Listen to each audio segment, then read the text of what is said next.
What is the weather like today? It doesn't look so nice today.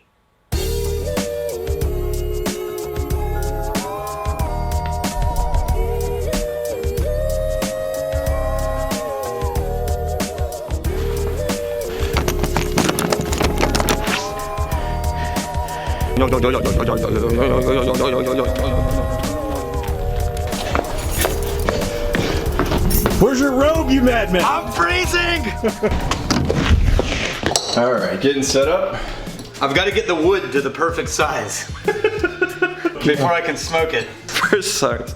So smokiness is one of the more mysterious elements of whiskey-dom. So we're going to pick apart what is whiskey smoke, where does it come from, are there different kinds, all that stuff. So we've got all kinds of things. We've got 6 different whiskeys here. What do we have? Representing 5 different kinds of smoke. So Lagavulin and Caligula 12, representing peat smoke. We have Rimfire Ranger Creek Mesquite smoke. We have Rocktown Hickory. We have Corsair, which uses cherry, beechwood, and peat smoke. Sure. And Brimstone, which uses scrub oak. And it tries to kill you. And tries to kill you. So let's talk about where it first came from. Yeah. Scotland. Okay.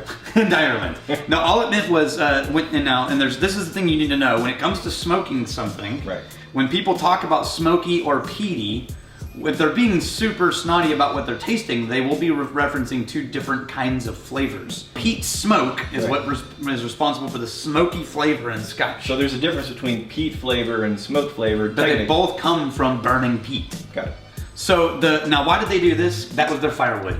Okay. And back in the day you had to dry the barley, right. And you dried it with burning firewood, and firewood for them was peat. Sure. Now barley only absorbs peat while it's being dried. I am ready. Okay, so here's why I poured you these 2 first. Lagavulin and Caligula. Because there's something in the industry called peat parts per million that a lot of snobby people like to talk about. I'm gonna put these right here. Now peat parts per million has to do with how much smoke per million particles there are in the whiskey. It's the intensity of the smoke. In the barley. And that has to do with how dense the smoke is, how long they smoke. Now barley only absorbs it while it's wet. Now, these use the identical peated level of barley. Okay. But Lagavulin 16 and Caligula 12 do not even smell the same kind of smoke. Oh yeah, this smells lighter, this is more intense. Yes. The category that smoke brings to the table is phenols. P-H-E-N-O-L-S. That is sweet compared to the Lagavulin. I'm about to explain why you can have the same amount of smoked barley and end up with a totally less smoky whiskey. Sure. Peat parts per million does not mean that what you're gonna get tastes that much more smoky. Okay. You could have a whiskey that had way more smoke in the process and tastes less smoky in the bottle. So the PPM, it's just fun for the spreadsheet. Just fun for the spreadsheet. Sure. That's all it is. Now, I will tell you, so phenol is the category that we smoke things. Now, here's the different chemicals that show up when you're smoking, right, with anything. So you get the phenol, which is the medicinal antiseptic notes, right? You get glycol, which is a burnt, smoky, but only shows up in the taste, not in the smell. Then you get syringol, which is burnt and smoky, but only shows up in the nose. Then you get creosol, which is medicinal and earthy and tar. And then you get xylitol, which is sweet and medicinal notes. Now, what happens is, when you're smoking these things, you're doing cuts, and everybody remembers from one of our other videos, I hope, distillation is fractional distillation. So different things evaporate at different temperatures. Yes. Yes, you all remember that. So the very first things that evaporate, those are the heads. And then you start keeping things. That's called the heart cut. Okay. Depending on how far into the tails you go before you stop keeping it and divert it, if you do a long heart cut, you get more of the low phenol stuff. Okay. If you do a narrow heart cut, you get less of the low phenol stuff. And so even though it was a smokier barley to begin with, if you have a narrower cut, you end up with less of the heavy phenol notes on the back end. Okay. Right? And so, obviously, Caligula does a more narrow heart cut than Lagavulin 16. So there's multiple steps in the process of distilling where you can up or lower the smoke, not necessarily how much smoke you dumped into the grain. Exactly. Okay. So if you remember, and I wrote this down so I'd remember it and get it right for all my nerd people out there. Phenols are lost in distillation, some are lost in the mash, some are lost in fermentation, and some are lost after the second distillation when you start making cuts, right? And then some disappear in the barrel, either because they're absorbed, they're evaporated out, they're subtracted, or they're used to become something else. Okay. Why did they use peat? It's because it was their firewood.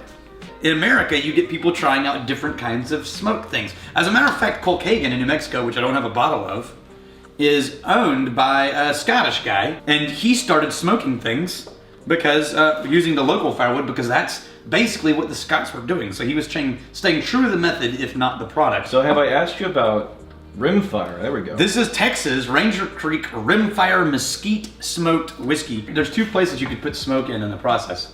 You can dry the malt, or you can actually add smoke into the distillation, like coils. Yeah. So that as the liquid whiskey starts recondensing, starts recondensing, it collects smoke particles with it as it drains out of the column. You said a lot of different things affect the smokiness of a whiskey, and the sitting in the barrel can suck out some smokiness. And I know with the angel share, you get some oxidation. If you mean through evaporation, yes, absolutely you can affect it, but it doesn't change it as dramatically as you would think. What changes it even more dramatically is its reaction with the wood itself versus the effect of evaporation. Okay. Now let's try Rocktown Hickory. This is a wheated whiskey smoked with hickory. Woo! Not near as smoky as you'd expect. Ooh. Smoke notes taste like smoke. Sure. I know that it's a super oversimplification, right? But anything the smoke gives tastes like smoke. It's dry, it's ashy. Right. It's smoky tasting, for lack of a better word. The way it tastes will be dry in your mouth. But whereas the residue of the peat molecules that are in there, all the things responsible for the peaty notes, those are all the more earthy, rich, bacon, savory, oily notes, right? That's the peat part of the smoked peat you're tasting. Okay. In Octomore, that would definitely. What is the smokiest whiskey that exists? And as far as peat parts per million, it was Octomore currently, I think. This is Corsair Triple Smoke. I can do this for you. This is cherry, beechwood, and peat smoked barley. Try that one and see if you can tell the difference. I like it whenever I leave an episode up to Daniel's devices. He pulls out an insane number of whiskeys and all kinds of experiments. And does all this work. Does all this work. Yeah. I'm sitting here, I see like 10 different episodes. Yeah, I know. We can stretch out. I know, I'm sorry. This was Corsair Triple Smoke. Okay, now Brimstone in Balcones in Waco, and Brimstone hasn't learned to respect our safe word. No, it really hasn't. But let me tell you, it is not subtle, man. Ooh, man. I mean, it's subtle. If you drank this all the time and finally got acclimated to it, maybe.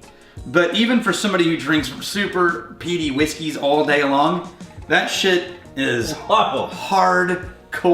I mean, this tastes like you actually took a piece of campfire wood out and just licked it. That's exactly what I was thinking. That's what I would imagine if I reached into that cold campfire, pulled out some burnt wood. Yeah, maybe sprinkled a little brown sugar on it first. Very little. And then licked it.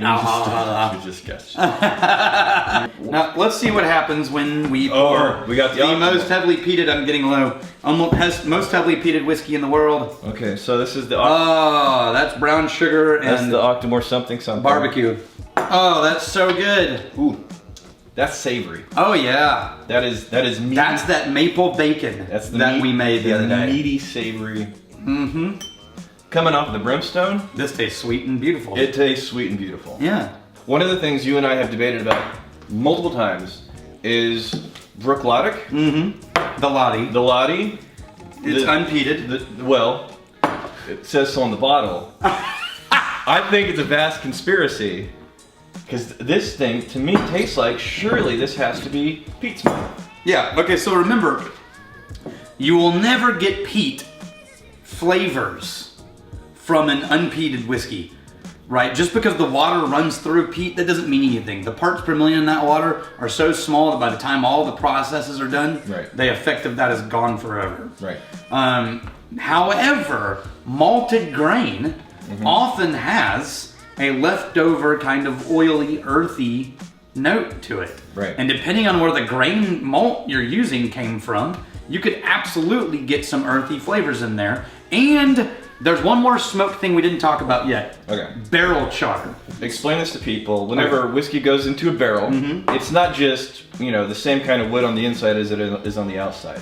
They char the inside of the barrel for reasons that you're going to tell us. So, you char a barrel for to preserve things originally. By char just means it gets cooked. It means you set it on fire for the insides and fire for anywhere from 10 to 30, 40 seconds.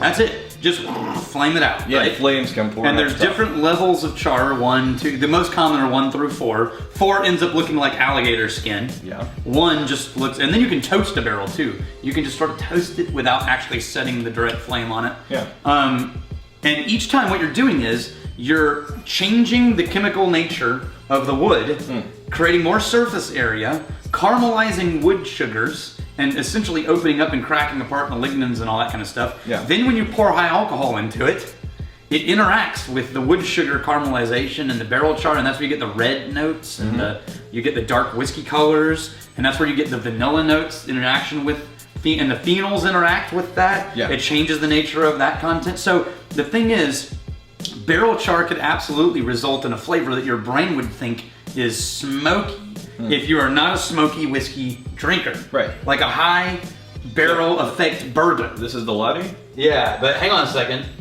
A barrel char and a high proof. Now think about that. High proof is going to be sharp and spiky, Right. which it can be like a lot of smoky whiskeys. Right. And barrel impact is going to be wood heavy and tannin, which could make your charred wood, which can make your brain think smoke. Combine high proof and wood tannins, and you end up with your brain thinking it tasted peat smoke.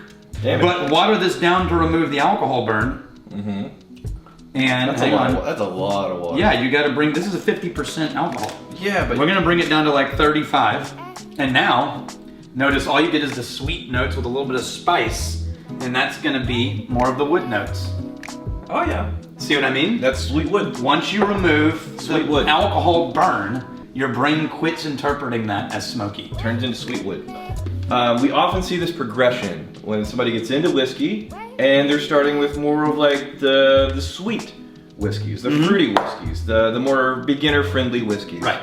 And eventually they start working their way up just to something smoky and something peaty. Right. And it's very much like the progression of craft beer enthusiasts. They'll start out with something that's really malty, and then they end up as a hophead. Just pouring the hardcore IPA through a cylinder of raw hops and sucking it out the bottom. But in order to get to that point, there's going to be the inevitable whiskey drinker who ends up with a collection of sweet whiskeys that he used to love once upon a time. And now they're boring. So is there a way to take something, and if you're willing to experiment with it, throw caution to the wind, is there a way to add smokiness to whiskeys that aren't necessarily distilled to be smoky? Absolutely. So I had prior warning and I prepared some things for you. Okay. So there's 2 ways to introduce smoke to a non-smoked whiskey. First one is we smoke it. Okay, is this a common thing or are we just being ridiculous? No, it's actually become a really common thing in bars to do this for cocktails. Oh. Right? So this is sort of similar to what they do in a smoked cocktail. So what do we have up here? What's the We're gonna have our base glass. I'm gonna pour an ounce of Knob Creek. So you're smoking knob. We're smoking knob. This is actually an ounce. I like to use this one when I don't have my skull glass measure. There's the knob. We're gonna take our little filtration device. We're gonna fill it with pecan wood. Okay. Actually, it does smell like pecans. We don't need a bunch. We just need, that'll do. We just need to set them on fire. You're gonna wanna set them on fire. Get all of them kind of good and done. Get the first bits of flame started. Now let me ask you this. Alcohol is flammable, and you're setting things on fire. Absolutely. Just be careful. And then flames. Just don't set your bar on fire. Yeah. And I normally you use a little torch like you would for what do you call it? Creme brulee, yeah. right? I don't have one of those, but I do have one of these. Now the reason that I am not burning it too long is because I don't want chunks of wood in my whiskey. All right, that's got it good and going. We're gonna go ahead and put it out like that. Oh yeah. Now notice that the whiskey smoke. And by the way, I'm timing this because I'm that much of a nerd. And I'm gonna let it go for 1 minute. We will pour this one out in a minute, and then we'll just set one aside while we do our other tastings. Yeah. All right. So it's absorbing the smoky goodness. And there's the smoke. All right, we can set that aside. And we've got the smoke coming out of here. And so actually what we're gonna let it do is cool down to room temperature. Yeah. We're gonna put a lid on it to keep it from evaporating while we're doing that. Yeah, all right. And that's that one right there. Now notice I've done this already: mesquite, pecan, hickory, and oak. So this is the same whiskey, 4 different kinds of smoke.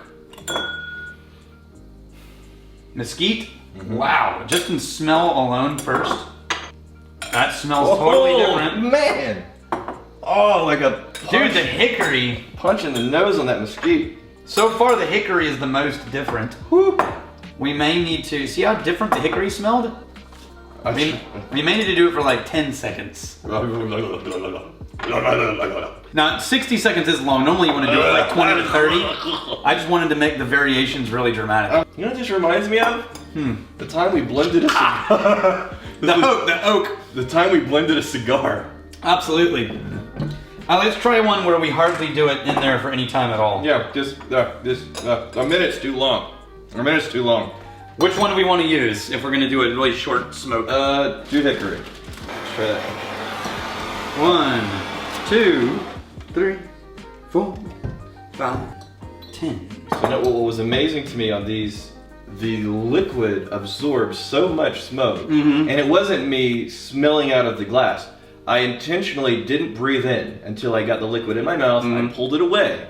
There's nothing but liquid, and it was so strong, so strong. Remember, those molecules are clingy. Yes. This is why and everyone can always tell when you've been smoking. Right. And whenever you go. Oh, that's actually nice. Yeah. Oh, that's really nice. 10 seconds, everyone. Oh yeah. That's tasty. Oh yeah. Man. See the difference between 60 seconds and 10 seconds? Yeah, and it's crazy how much it clings to the liquid. Totally different. So what if I don't have a flamethrower? What if I don't have chips? You may have liquid smoke! Maybe what if I don't want to set fire in my house to pieces of wood? What kind are we using? Colgan? There's different kinds of liquid smoke. And you were mentioning earlier, this actually has, it's not just smokiness, there's a touch of molasses in it. So it will also have some sweetness to it. But there are liquid smokes that don't have molasses? Yeah. So there you go. Let that mix in. Woo! Are you ready? Sure. Ah, I think it needs a little more mesquite. That was 2 drops. That's not bad. How about 2 more drops? Try that. And 4 drops in a tiny amount, that's meaningful. Is it starting to taste it now? Nothing too intense. 6 drops. Oh, there you go. Now it's starting to show up. Here, let's do it on a finger. Oh yeah. 6 drops.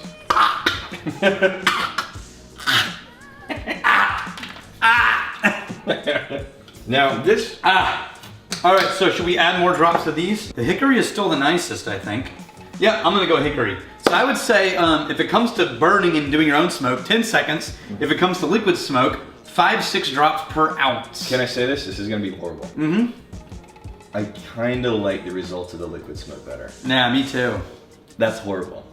A lot less work. It's a lot less work. And it actually tastes a little better. It really does. How trashy are we? So trashy.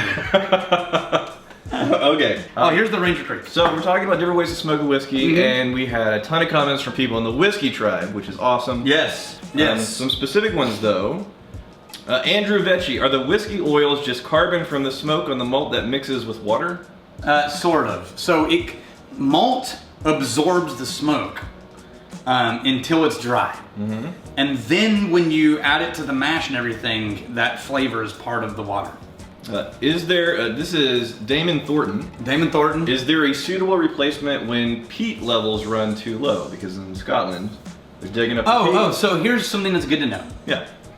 They have, in modern times, it used to be they just cut it out and burned it. Right. In modern times, they have come up with countless ways to make it last. So, like a couple of distilleries will shred it down to a powder and add the powder to a normal fire, and then they'll use that smoke, and it makes it last longer. Yeah. Some will put it in closed containers, collect the smoke, and make it pass over the barley multiple times before it runs out. Right. All you need to know is we are not running out of Scottish peat. Right. They are actually... We have strategic peat reserves. Yeah, no, actually, well, so there's two things you need to know. Yeah. Peat as a material, which is just sphagnum moss, it's just bog moss, right? Peat as a material is the second largest material covering the surface of the earth, following water. They actually studied this and they found that Scottish peat is regrowing at a rate faster than it is being used by the Scottish whiskey industry. Oh, nice. Rob Brown, why is peated whiskey predominantly a Scotch feature? And the smoky American whiskeys, there's few, but they're far between. Yeah, it's because it's the natural firewood for Scotland at the time. It just has to do with it's natural resources. Right. It's what's next to you. And in America, to use a peated whiskey, you almost always get it shipped in from Scotland. Now, Westland is trying to use Northwest peat to peat their whiskeys. Yeah. James Roundtree, am I the only person that always gets a campfire smoky flavor out of Scotch? No. Now, all you gotta do is go find a Scotch that's unpeated, and there are lots of them, and you won't have any of that. Level 1 whiskey sommelier Mitch Weddle asks, Mitch Weddle. how does the peat from different areas of Scotland stack up against each other? Oh, very, very different. Okay. So if you have a peat brick coming from the middle of Scotland, roughly around the Caledonia forest, and so when you burn that, it's totally different than when you burn peat coming off of Islay, which has more of the briny, none of the trees, grass notes and things like that. Think of it like this. The difference in hickory, pecan, oak, and mesquite, totally different. Peat in Scotland is the same. Depending on where it's been accumulating for thousands of years, it's gonna burn completely differently. John David Heisler, does anyone produce whiskey smoked from tobacco instead of peat? It sounds expensive, but is it truly impractical? Your whiskey cigar in the blender gave me the idea. Yes. Yes, it is probably impractical with the amount of money that goes into aging tobacco. And time. So one of the things that we want to do in our distillery is a whole bunch of different smoking experiments. Because why not? Yeah, and that's one of the things we're looking at doing. Specifically, we want to do some aromatic pipe tobacco. Yeah, now we have to be careful because aromatic pipe tobacco actually adds chemicals into the tobacco to flavor it. Okay. And that could end up negatively affecting the whiskey. But you know what? There's only one way to find out. Yeah, we're going to play with that. Thank you, Whiskey Tribe, for the questions. In terms of smoking whiskeys, given the time of year, I have an idea that I think could be readily available and magnificent. Okay. It's freezing! We always drive Daniel's fancy car. Yeah, but my car's dirty. It's called the Tryhard car. For tryhards. This is luxury. Ford Titanium. That's how you know the shit's good. Because you can circle it with dirt. Car. Let's hop into this pimp ride. How the hell do I fit this camera in here? I'm surprised I can fit this car with all the shit that's on the floor. There's nowhere to sit with all this trash. Oh, what? Let's try it. Let's get a copyright restriction.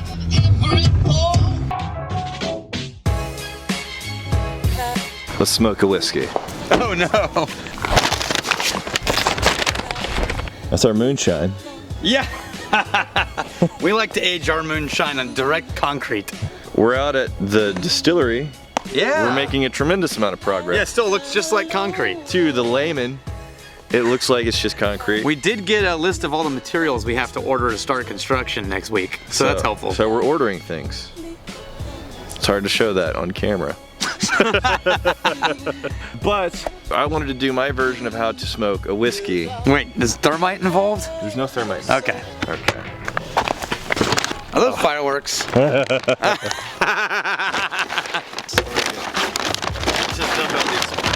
dump out the explosives. Oh, we got all kinds of shit. Smoke bombs, because of course. Notice that I'm well prepared for the cold weather. Yeah, that scarf isn't flammable at all. No, totally. I should probably take the scarf off. And because we're safe, we totally brought a fire extinguisher and a brave whiskey. Okay, so we're using a local brand called Nine Banded. That's actually really good. Very friendly. 3-year-old aged and blended American whiskey. Damn, dude. We're gonna start with just a delicate sparkler. Now this is only 90 proof. That's 45% alcohol. So it shouldn't set itself on fire. Round one. Ready? Traditional sparkler. I'll let it smoke in there. Oh yeah. Oh, that's fast. Look at all the smoke. Oh, it's burning the inside of the bottle with the Carbon. Yeah. Let it really get smoky? Oh. All right. I think we need more smoke. Oh shit, stick it in there. Ah, it's setting on fire. So how confident are we that this isn't going to set on fire? Just drop the whole thing in. I'm not gonna drink it after dumping the whole Just thing in. dump I'm only doing a subtle smoke accent. Put it in there. You're so, No, I'm not putting it in You're so there. bad at this. I want to actually We drink smoked it. all of your ways. I want to actually drink This it. is my way of smoking. Are we dropping the smoke bomb in now? Sure. Well, you get a hammer. You can't hammer that. Just aim it down. Oh! This is not what I thought it was. That's a crackling ball. It's green. Cool. Smells like rotten eggs. Roman candle. Oh god. That's what are you doing? Just drop it in there. I can't drop it in. It didn't fit.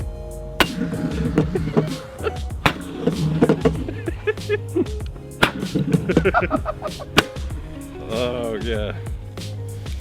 There's sediment. Oh This God. is smoking the whiskey, Daniel. I might drink it that. Of course you are. No, you're drinking it first. What? If you take a sip, I will. The bottle is smoking. If you take a sip, I will take a sip. Oh, that's disgusting.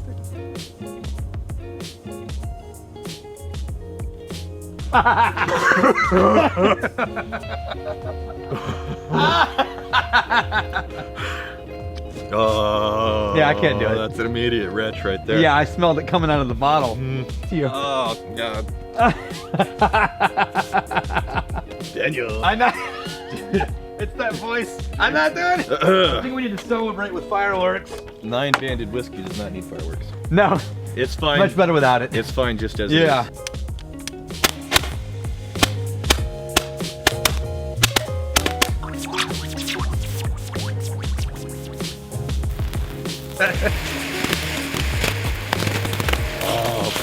Oh, it's at your GoPro. No, my GoPro.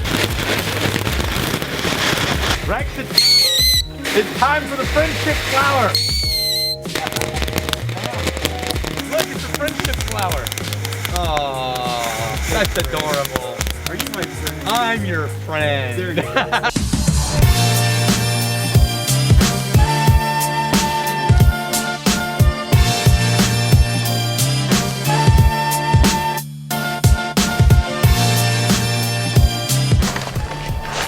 My GoPro's all cooked up. Whoops. And I'm pretty sure I'm not even going to use that footage. I cooked it for no reason.